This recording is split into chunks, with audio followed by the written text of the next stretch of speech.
Hello everybody and welcome back to Red Eagle Politics. Make sure you guys like this video down below and subscribe to the channel if you are new. So Donald Trump won the Iowa caucuses. He won them with a statement victory a couple of nights ago. He got a majority of the Republican vote and set a record and shattered the old record for a non-incumbent performance in the Iowa caucus.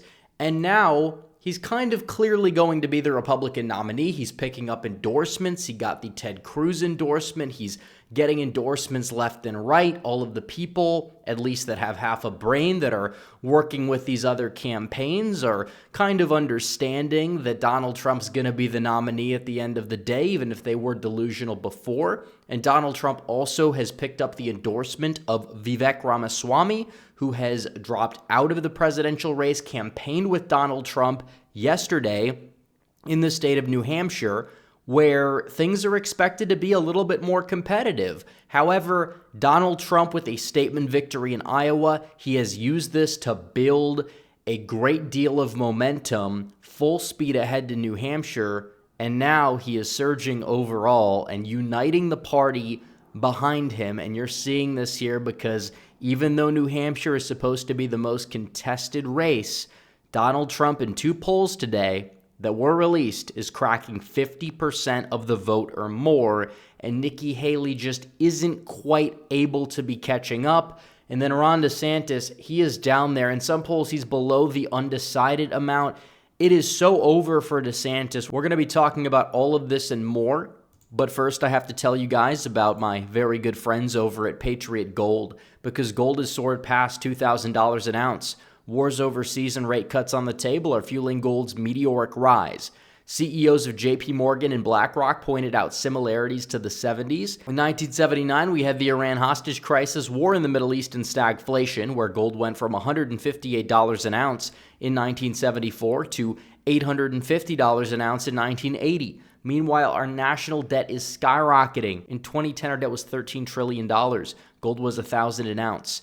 And in 2023, our debt hit $33 trillion and gold $2,000 an ounce. That's a direct correlation. Donald Trump warned himself that the U.S. dollar, no longer being the world standard, will be our greatest defeat in 200 years. So call the proud Americans of the Patriot Gold Group today before it's too late. Mention Red Eagle Politics and you'll always get best-in-class service from Patriots Protecting Patriots.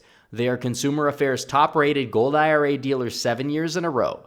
Patriot Gold Group has the no-fee-for-life IRA, where your IRA or 401k can be in physical gold and silver, and you may be eligible on qualifying rollovers. Call 888-857-8696 and get your free investor guide today, or visit the link in the description down below. So after a record-setting performance from Donald Trump in the state of Iowa, it is anticipated that he would build up a great deal of momentum. And so far, in some of the polls that we have seen that have been released past, even Chris Christie dropping out, but also Vivek dropping out, in the state of New Hampshire, Donald Trump is gaining. And Nikki Haley, she was not able to even get in second place. And as a result, she didn't really establish herself as like the main Trump alternative. Even though she's polling like it in New Hampshire, she's not exactly polling high enough at this point to seriously contest Trump. So what this means is that at this point, not only did Trump take Iowa, but he is very likely to take New Hampshire. And people will ask me, well, wait a minute, why is Nikki Haley doing so good?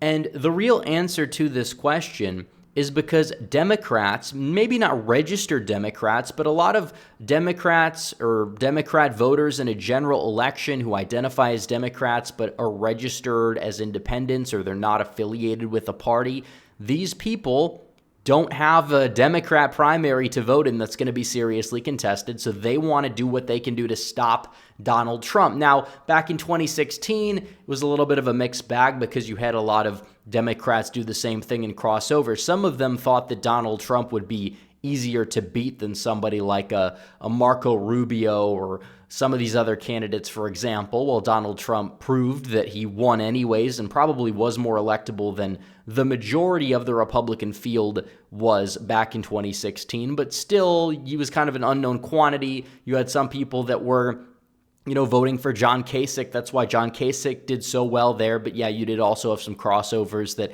did go for Trump, possibly because they thought he'd be easier to beat.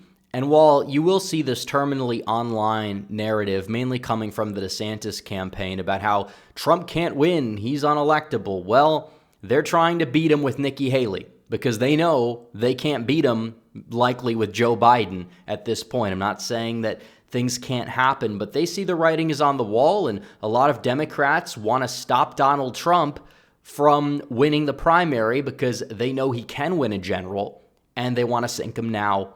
And as a result, is it going to work? No, probably not, because Donald Trump is leading in the polls. This poll, he's up by like 17 percentage points when you factor in, 16.6% in terms of the raw percentage lead that he has. I mean, it's absolutely insane that even though they're trying to stop him, the governor of the state of New Hampshire, Chris Sununu, has endorsed Nikki Haley.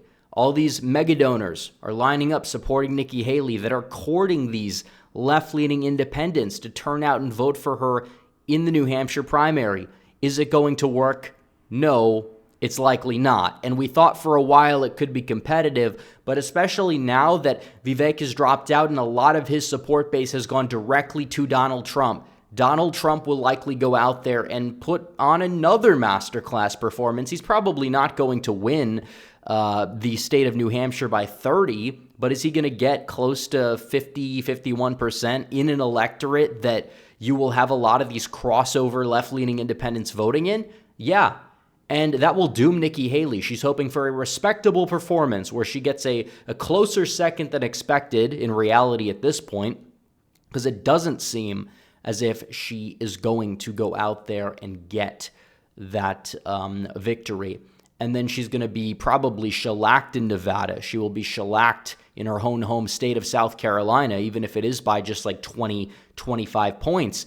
And as a result, she's done. Everybody knows it. They see the writing on the wall. Donald Trump is going to be the Republican nominee. And the faster he is the nominee, the better. And that's another thing we're watching. We're watching the margins. Is he able to go out there and win by a lot? And then there's this other poll out of St. Anselm that shows that even though Christie dropped out, Trump, his lead stays strong. It's a 14-point lead over Haley. But more importantly, he's cracking 50%. When you're cracking 50% in these polls, you're likely not losing. And Ron DeSantis, this guy, he was supposed to take on Trump for the nomination, possibly win. About a year ago, there were talks. I mean, in the betting odds, it was 50-50. The guy has fallen from grace like no other. He's down there, not even in the double digits. He's down there at 6%.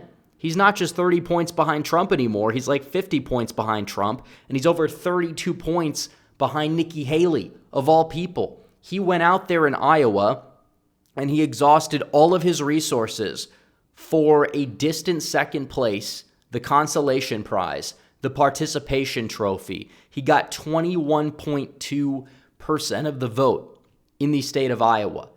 And this was a state that was make or break for him. He lost it by 30 points, and he continues to stay in the race to get embarrassed.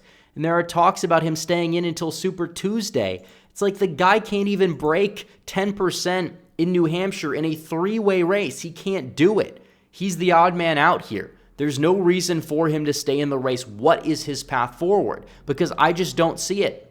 Because if you're Nikki Haley, you can at least be somewhat delusional and optimistic and say, well, you know, she's going to go out there and grift. She's going to try to win New Hampshire and then hope like she can win South Carolina. She's probably not going to win New Hampshire. I give her like a 10% chance at this point, probably a lot less than that. Like a week or two ago, before Iowa, before Vivek dropped out, I was giving her probably like a 30% chance. I still thought Trump would win it. But now it's like she could lose it by 15 to 20 points at this rate. And you talk about the enthusiasm of the voters. Haley's voters tend to be these liberals, moderates, left-leaning independents. And those voters were very non-energetic. That's why Nikki Haley underperformed the polls in the Iowa caucus. She was supposed to come in second place. She came in third. And even though she's going to come in second, it's very possible that Donald Trump would be the one to outperform the polling, because you look at this, Trump is winning among Republicans by 40 points. I mean, it's an epic, brutal beatdown in the state of New Hampshire. But when it comes down to these independents, these people that aren't even Republicans, they've probably voted for Biden in 2020 A lot of them will probably vote for Biden or maybe third party in some cases in 2024. Those are the voters that are backing Haley in the state of New Hampshire. It's a Haley mirage, but even then it's not likely going to be enough. And that's that. But Ron DeSantis, seriously, staying in the race, what planet does he live on? If he does not drop out after New Hampshire, you need a brain examination on this guy or whoever he's listening to that's telling him to do this, because he's just going out there. Does he have a humiliation fetish? He was viewed as a popular governor a year ago, and then he decided to throw it all away for a $200 million sinking ship where he's likely going to fall behind the likes of Nikki Haley, of all people. He's getting decimated by Trump and her in the state of New Hampshire. He doesn't have a path forward. He may not even come in second in his home state if every candidate that's remaining, which is just the three, stay in that long. It doesn't seem like that's the case. Maybe Haley will stay in until Super Tuesday. But if DeSantis does, he's just getting embarrassed. These are numbers that are lower than what Jeb Bush was putting up back in the 2016 primary in the early states. And he went out there and he dropped out. And we know that. And it's like, really? This guy goes out there, he thought he would take on Trump, and now he just completely has proven himself to be a total bust among the likes that we've never seen. And Donald Trump, it's still his party. And we know that. Iowa proved it. New Hampshire's going to prove it. But when he starts hitting Nevada, when he goes to South Carolina, Michigan, these primaries, if everybody still stays in, he's going to be hitting in the 60s, the 70s against these people. And as these primaries go on, the primaries in April and May, all these people are going to likely drop out, and he'll be hitting in the 80s, the 90s. He'll be putting on these record-setting performances like he was putting on in 2020, and he will unite the party behind him. And I think that that's already starting to happen. He reached out to the supporters of these other candidates in his victory speech in Iowa. He's still going to be attacking the candidates for sure, so long as they stay in the race, especially Nikki Nimrata Haley, as I like to put it, and now Donald Trump as well likes to put it. I guess that my nickname made it up the totem pole somehow. Either that or great minds think alike, but either way, Donald Trump is surging. Nobody can stop him. And for every single victory he gets, he builds momentum ahead of the general election to take on Joe Biden and win. So anyways, guys, thanks for watching this video. Like this video down below, comment down below, subscribe to the channel, hit the bell for notifications so you never miss another video. Follow me on social media. The links are all in the description down below, and I will see you guys in the next one.